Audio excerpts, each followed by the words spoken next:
Welcome to Cinemophile, where we bring you the best in independent, documentary, and foreign films, and we talk to the people who made them. I'm your host, Mike Caspar, and you can find out more about the program by going to cinemophilepod.com. When a lovesick musician, that would be Owen, is given the wrong number for his dream girl, he teams up with a driven psychology student to find her.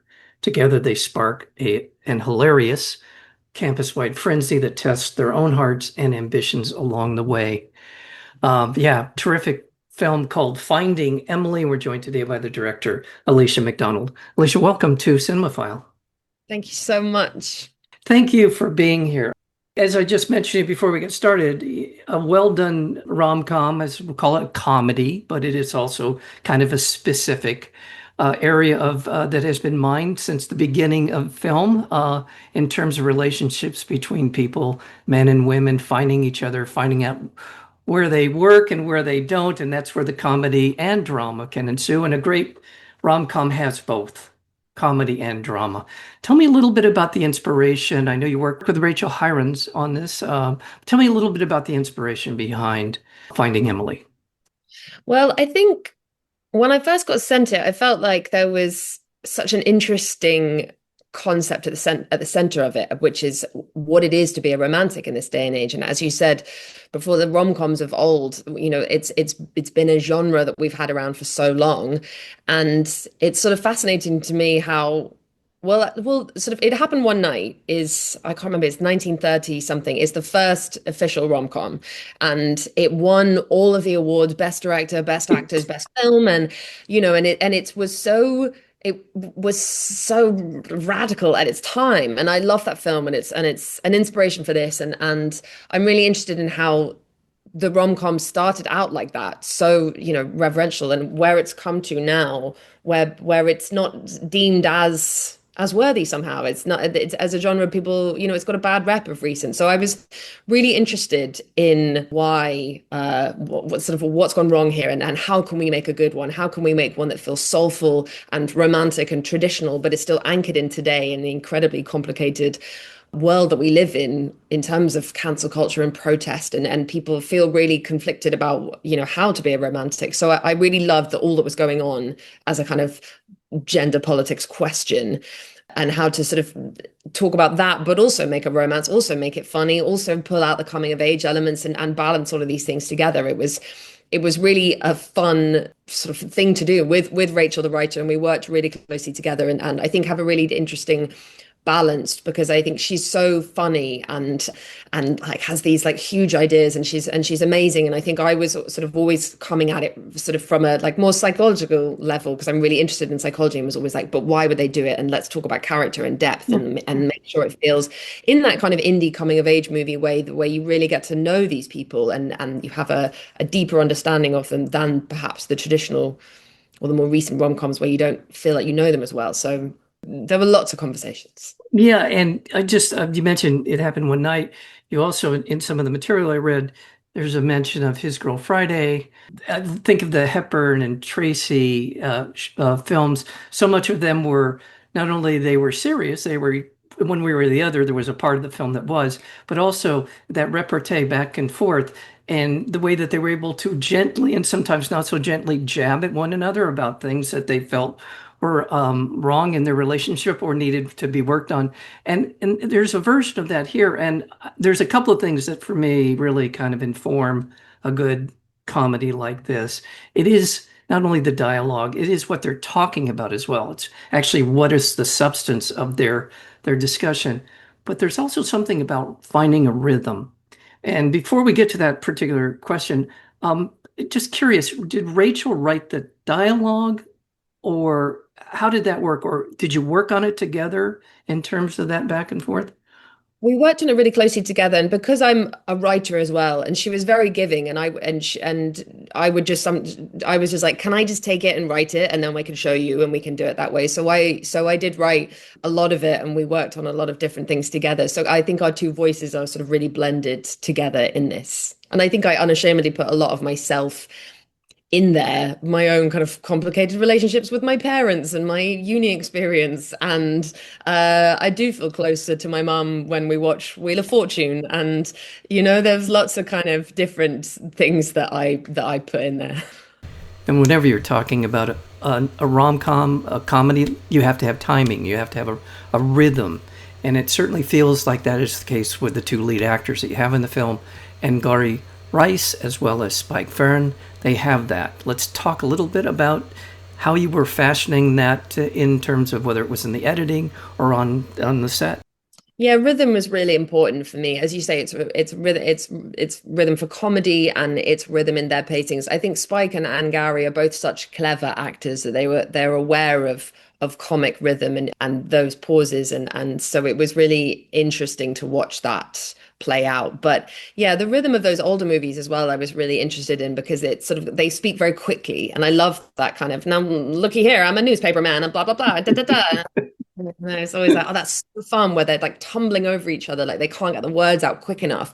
And it's that sort of joy at being alive that it's like there isn't enough time. And I wanted that sort of existential element to Emily, like sort of, yeah, time is of the essence. I think the beauty of that, when you see that in a film, see it in this film as well, is that you're almost one joke behind in your laughing, right? Because you just heard something and then they're onto another line or something else that's funny. So it does feel like things are and it really gives energy to a film like this. We talked about Angourie Rice as well as Spike Fearn. There's our other people in the cast. It's a really wonderful, wide-ranging cast of people in the film. Again, sort of your mindset in putting the bigger, the wider spectrum of people into this, because it is also informed by a modern sensibility. We're on campus. There's a broadcast going on that apparently has a tremendous amount of influence as to what happens around campus. So it has a modern sensibility, but the people we see in the film are of this time, let's shall we say. Is that a fair way to put it? It's a modern sensibility and of this time. Yeah, for sure. I was part of the real appeal was that it was absolutely anchored in today. And that was really appealing because I think a lot of romantic comedies of recent could have been set at any time. And that's a sort of interesting timelessness. But for me, I was yeah, really interested in what romance looks like today and how to and for a younger generation as well, there aren't that many. I'm a millennial, and there are some amazing rom-coms that I've grown up with, and I feel very lucky to have them. But this next generation doesn't have that many, so it felt really fun to explore that and to get that right, their language, their way of looking at the world, the internet, and what it does to their relationships. So We're speaking with Alicia MacDonald. She is the director of Finding Emily. It's being released through Focus Features, and it will be going nationwide on August 28th. So be looking for it in theaters near you. So another thing about also many drivers in the film. It's great to see her. I haven't seen her in anything for a little while, so seeing her. Another really wonderful element that adds to all of what we've been talking about is the location. And because of the location, you introduce a lot of music into the film, which is just another sweetener in terms of a cinematic experience. yeah, the music was huge. It's music's always a huge part of my work, and it was so fun to have a kind of parameter in terms of the Manchester of it all because I wanted as much of it in the soundtrack to be from Manchester musicians and not just the famous ones because that felt like it would have been a really obvious thing to do. And I think too many famous tracks, and you as an audience member, you put your own association into it rather than watching the characters. So even though we started with New Order, and I was like, fine, this one we can get away with because.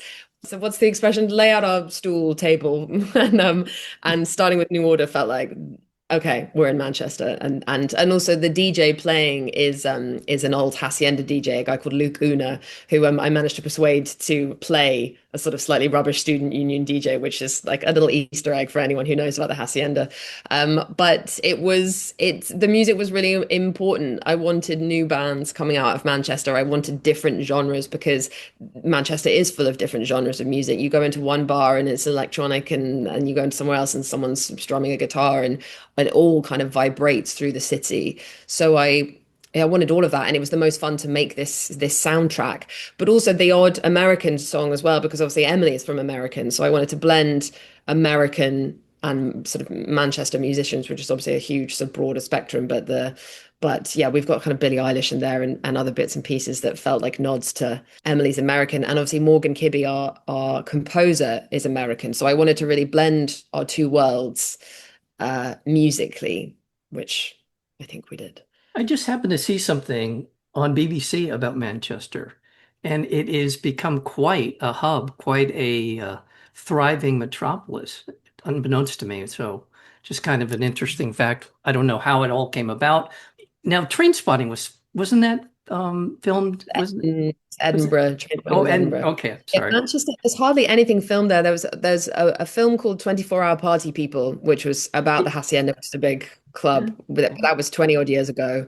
There's a film called Control about Joy Division there, but it's a very different genre. There's a few things, but there aren't many big comedies that celebrate it the way that we do. And I don't know why, because it's the coolest city ever. Yeah, it really does come alive. You see that in the film. Well, congratulations on this work. I just think you did a wonderful job. It is funny, it is heartfelt, it is a circuitous love story, if you will, as often they are in a good rom-com. It's what well, I don't want to say anything that would give anything away here, but I just feel like it's very satisfying, great performances. And by the way, just we mentioned Angourie and as well as Spike, but also Sadie Silverall, who is terrific in a very relatively small role.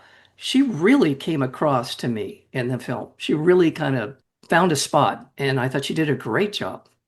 Yeah, I'm so pleased you brought her up because she is an absolutely exquisite actor. And I didn't see many people for that role. Honestly, she was one of the first people to come in, and she's such a delicate, gentle, like gorgeous, specific actor. And I thought that role, it's in the wrong hands, it could have been so obviously dismissed as like, well, obviously you're not with that girl. But and we really developed it together because I really wanted them to have a proper connection and talk about the silly things that you do, like what they talk about, balloons and what's your weird skills. So I loved that she kind of went there. She had a kind of this sort of quiet magnetism to her that's just really interesting. She's such a brilliant actor.